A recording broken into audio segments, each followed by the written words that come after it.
오늘 여러분께 들려드릴 이야기는 제가 직접 겪었던 정말 당황스러웠던 경험에 관한 것이에요. 저는 평소 크게 살에 신경 쓰지 않는 편이었습니다.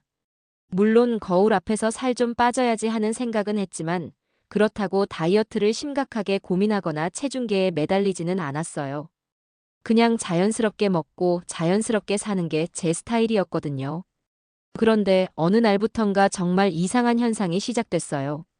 저녁을 배불리 먹고 심지어 더 이상은 정말 못 먹겠다고 생각할 정도로 배가 부른데도 자꾸 무언가를 먹고 싶다는衝동이 몰려왔습니다. 처음에는 정말 이상했어요. 몸은 분명히 그만 먹으라고 하는데 머릿속에서는 계속 뭔가 더 먹어야 할 것 같은데 하는 생각이 맴돌았거든요. 단순히 식욕이 늘어난 거라고 생각했죠. 요즘 일이 많아서 그런가 보다, 나이가 드니까 대사가 느려졌나? 이런 식으로 합리화했어요. 하지만 지금 돌이켜보면 그때 이미 제 뇌가 중요한 경고음을 보내고 있었던 겁니다.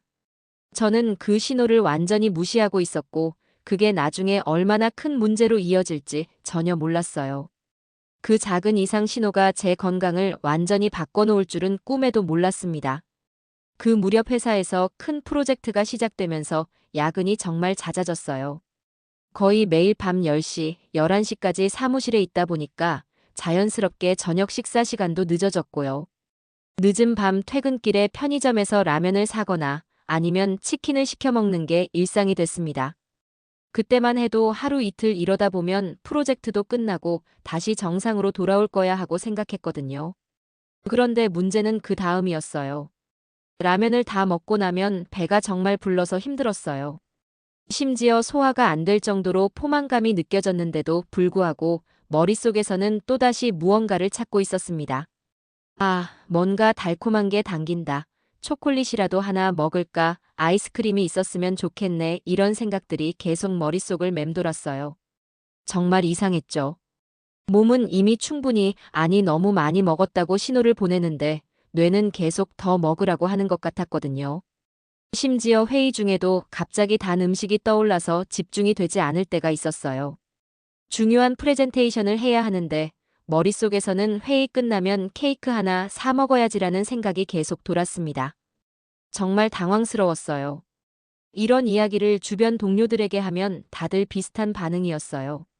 야근하느라 스트레스 받아서 그래. 바쁠 때는 다 그래. 나도 그랬어 하면서 대수롭지 않게 넘겼습니다. 저도 그런 말을 듣고 그래. 일시적인 거겠지. 프로젝트 끝나면 괜찮아질 거야 하고 무시했죠. 사실 인정하고 싶지 않았던 것도 있었어요. 제가 음식에 대한 조절력을 잃고 있다는 걸 받아들이기 어려웠거든요. 하지만 시간이 지날수록 몸의 변화가 눈에 띄기 시작했습니다. 점점 체중이 늘어나고 아침에 거울을 보니까 예전에 잘 맞던 옷들이 조금씩 타이트해지더라고요. 처음에는 세탁소에서 옷이 좀 줄어든 것 같네 하고 넘겼는데 여러 벌이 다 그런 걸 보니까 문제는 옷이 아니었어요. 몸이 무거워지면서 피곤도 심해졌습니다. 계단을 조금만 올라가도 숨이 차고 오후만 되면 어김없이 졸음이 몰려왔어요. 예전에는 이런 적이 없었는데 말이죠. 그래도 그때까지는 바쁘니까 그렇지, 좀 쉬면 괜찮아질 거야 라고 생각했어요. 하지만 몸은 계속 변화하고 있었고 뇌에서 보내는 신호도 점점 강해지고 있었습니다. 결국 그 순간이 왔습니다. 회사에서 실시하는 연례 건강검진 날이었어요. 사실 그때까지도 저는 크게 걱정하지 않았어요. 좀 살쪘을 수는 있지만 큰 문제는 없을 거야 라고 생각했거든요. 그런데 검진 결과를 받아보고는 정말 충격을 받았습니다. 체중은 작년보다 무려 8kg나 늘어 있었어요. 8kg요. 저도 모르는 사이에 이렇게 많이 늘었다니 정말 믿을 수 없었습니다. 더 심각한 건 수치였어요. 혈압이 기준치를 넘었고 혈당 수치도 정상 범위를 벗어나 있었습니다. 간 수치도 예전보다 높아져 있었고요. 평생 건강하다고 생각했던 제가 이런 결과를 봤다니 정말 당황스러웠어요. 담당 의사 선생님께서 심각한 표정으로 말씀하시더라고요. 지금처럼 계속 드시다 보면 당뇨나 지방간, 고혈압이 올 수 있습니다. 벌써 몸의 변화가 시작되고 있어요. 그리고 이런 말씀을 덧붙이셨습니다. 이미 몸이 아니라 뇌에서 신호를 보내고 있는 단계예요. 지금 조치를 취하지 않으면 더 심각해질 수 있습니다. 그때 처음으로 깨달았어요. 그동안 제가 겪었던 이상한 식욕, 끊임없는 음식에 대한 갈망이 단순한 스트레스나 일시적인 현상이 아니었다는 걸 말이에요. 의사 선생님께서 자세히 설명해 주셨어요. 알고 보니 우리 뇌는 살이 찌기 전부터 여러 가지 경고음을 보낸다고 합니다. 정말 놀라운 사실이었어요. 첫 번째가 바로 제가 겪었던 것처럼 배가 부른데도 계속 먹고 싶은 충동이었어요. 뇌에서 포만감을 제대로 인식하지 못하고 계속 먹으라는 신호를 보내는 거죠. 두 번째는 단 음식이 자꾸 떠오르는 집착이었습니다.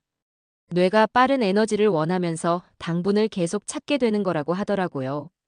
세 번째는 조금만 걸어도 피곤하고 집중이 안 되는 상태였어요. 이것도 뇌의 에너지 대사에 문제가 생겨서 나타나는 증상이라고 했습니다. 이런 것들이 모두 뇌에서 보내는 위험 신호입니다. 몸은 이미 충분한데 뇌가 계속 더 먹으라고 하는 거예요. 그 순간 모든 게 이해됐어요. 그동안 저는 몸이 배고픈 게 아니라 뇌가 배고프다는 착각에 빠져서 계속 먹어왔던 거였습니다. 뇌에서 보내는 가짜 신호를 진짜 배고픔으로 받아들이고 있었던 거죠. 이제야 왜 배불러도 계속 먹고 싶었는지, 왜 단 음식이 그렇게 간절했는지 알 수 있었어요. 제 의지력이 약해서가 아니라 뇌의 신호 체계에 문제가 생긴 거였습니다. 그 후 저는 정말 심각하게 생활 습관을 바꿔보기로 결심했습니다. 하지만 처음부터 무리하지 않고 작은 습관부터 천천히 바꿔나가기로 했어요. 첫 번째로 시도한 건 늦은 밤 야식 습관을 바꾸는 것이었어요. 밤늦게 뭔가 먹고 싶다는 충동이 올 때 바로 음식을 찾는 대신 따뜻한 물 한 잔을 천천히 마셨습니다. 처음에는 물로 무슨 소용이야 라고 생각했는데 의외로 효과가 있더라고요. 따뜻한 물이 위를 채우면서 뇌의 가짜 배고픔 신호를 어느 정도 달래주는 것 같았어요. 두 번째는 단 음식에 대한 갈망을 다루는 방법이었습니다. 초콜릿이나 케이크가 생각날 때는 대신 사과 한 조각이나 견과류 몇 개를 먹었어요.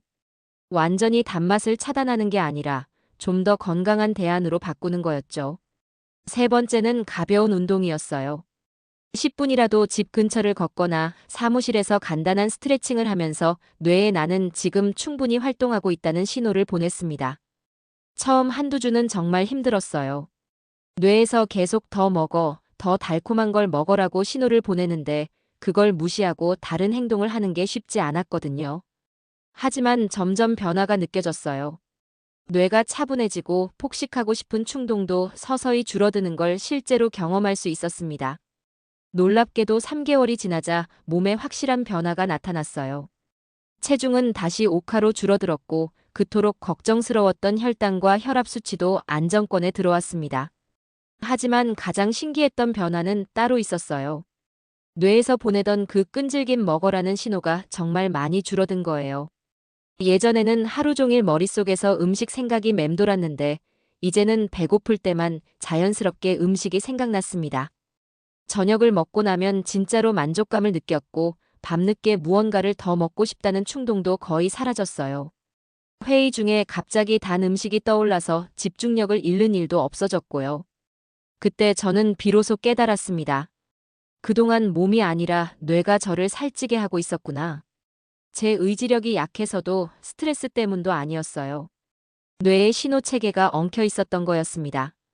그리고 그 신호를 제대로 이해하고 올바른 방법으로 대처하며 생활 습관을 차근차근 바꾼 덕분에 다시 건강을 되찾을 수 있었어요.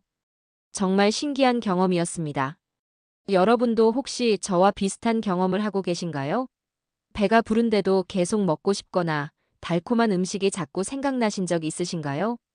그건 단순한 식욕이나 스트레스 때문이 아닐 수 있어요. 바로 뇌가 보내는 경고음일 수 있습니다.